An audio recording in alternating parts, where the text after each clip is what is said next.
If you just tuned in, welcome to a colorful podcast with Mogasi. We're stretching our wings a little bit far away from home to speak with a superstar from Zambia. I had to cross borders for this one. Brother man, thank you so much for giving me an opportunity to have a chat with you. I really appreciate it. Now tell me and tell the rest of the world about yourself. Yeah, my name is Matthew Chindo. My stage name is Chindo. Now, Matthew, I'm Zambian. Yeah, I'm a graduate from the University of Zambia. Yeah, degree in social work.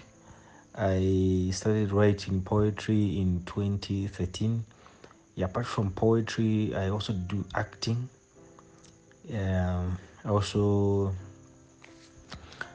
I'm also a video editor. Aside from that, like I said earlier on, I do beatboxing. Um, I'm an artist. Yeah, like art feeds me most of the times. I grew up in Zambia. Yeah, I grew up in Zambia, educated in Zambia. I grew up uh, in Kanyama. It's a place in Lusaka. Lusaka is the capital city of Zambia. Yeah, that's where I grew up from. Yeah, it's a shanty compound. Um, I think that's it about myself. I just love writing. I love being around creatives. I I like it when I'm when I'm being challenged. Like someone gives me a theme, write about this. We'll give you this much. Yeah, so I'm just a creative being. Yeah, and I love writing. I love poetry. I also love poetry because it's a good platform that allows one to explore their thoughts and to cry out their feelings. That's why I also love poetry.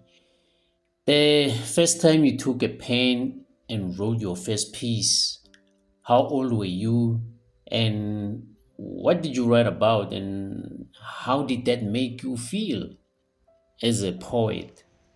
All right. So the first time I wrote my first piece was in 2013. I think by then I was 17. I was still in high school. I was just completing my high school. I think the poem I wrote was about Jesus. Yeah, I vividly recall.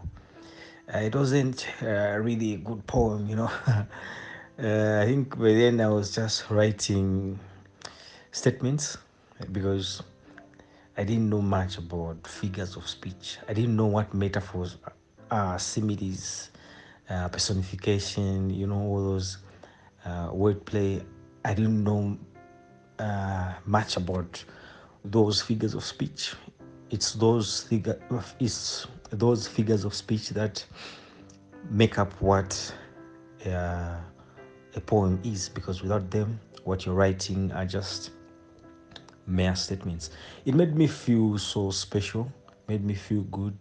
It kept me moving up today because it was from that first poem that I wrote that I learned a lot, so to say.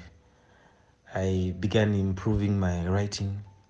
It was from the first poem that I I started reading about poetry. Yeah, thank you. To compliment you, it's very good that your first poem was about Jesus. Some of us, we just wrote just to write and write and write and write and write. Out of all your poems that you have written, which one, when you sit down, you go like, wow, did I write that poem? And which places has it taken you? I think I'd say okay, all my poems are my favorite because I wrote them. But if I were to pick one, I'd say, "What a Factory." Yeah, I love that poem because the chorus itself, it's catchy. Like when you listen to it, you won't forget. It will be, it will be there in your mind. You'll be reciting it when I'm not there. It's a poem that I wrote during Word Smash Poetry Slam, and I won that slam. I it took the same poem made me go places. I went as far as Botswana in Mahun. It's a poem that I love so much because it speaks truth to power. You know, it questions injustice. It questions my government. It questions your government. It questions African uh, leaders. You know, yeah, it's a poem that I love so much because it's rich in figures of speech. It has crazy wordplay. You know, it has beatboxing. You know, you hear the the the the you know, I just like it when I'm playing with sound. It's a poem that I love so much. Yeah. With the beatbox that speaks truth to power, I hear you talking about chorus itself. It's catchy, like when you listen to it, you won't forget. Which reminds me personally, what writing style do you use, and what is your secret recipe that you use to catch the attention of an audience when you are reciting your poem? And do you also, isn't like, use your own language? Moreover, how many figures of speech do you fuse in your piece? Okay, so the first thing that I do before I write my piece, I treat my poem, or should I say, I treat poetry as music. You know, a good song should have a chorus, and a good chorus is something that people should remember about. I don't know what your favorite song is, but yeah, deep down your heart, if you were to tell me, you would say, okay, I remember this about the song, of course, from the chorus. So I start with the chorus. That's the first thing that I start with. Of course, having the theme at the back of my mind. The next thing is to have a chorus, something people can remember about my poem. For example, I would say uh, it has to be catchy. Something like, what a factory of corruption is this? What a factory of corruption is this? Like, it's something catchy that people can remember. And of course, I try to fuse in local language because I'm African, you know. I cannot be writing in English only. So I'm multilingual. I can write in Bemba, English, Nyanja. Those are Zambian languages. I try to fuse in all those languages just to make sure that people feel part of the poem. You know. Um, yeah, the question is long. What else did you ask? I guess the excitement got the best of me, hence the question was too long. So, to rephrase it, what writing style do you use, and how important is a chorus in a poem? Furthermore, how many figures of speech do you put in usage in your writing? Yeah, so a chorus is very important in a poem, or also known as a refrain. So it's very important. It has to be catchy, like I said. So, for example, I want my audience to be engaged when I'm repeating a statement. Yeah, for example, I'd say, can they get the boo? Audience responds saying boo. Can they get the boo? Can they get the boo? Yeah, they respond boo. It has to be catchy. They have to be involved. Our thing is, if I'm writing, for example, in a stanza, let's say a 5 line stanza, I want to see, or I want to fuse in 5 figures of speech. Like, after a metaphor, I want to have a simile. I want to have personification. You know, I want to have wordplay in this 5 line stanza. I want to write like that. I don't want to have lines that are hanging. I want to have onomatopoeia, you know.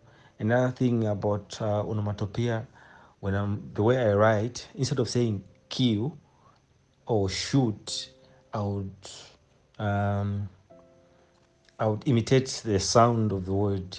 For example, shoot. Before saying shoot, I would say shoot. Instead of saying just heartbeat, I would say heartbeat. Instead of saying kiss, I'll kiss.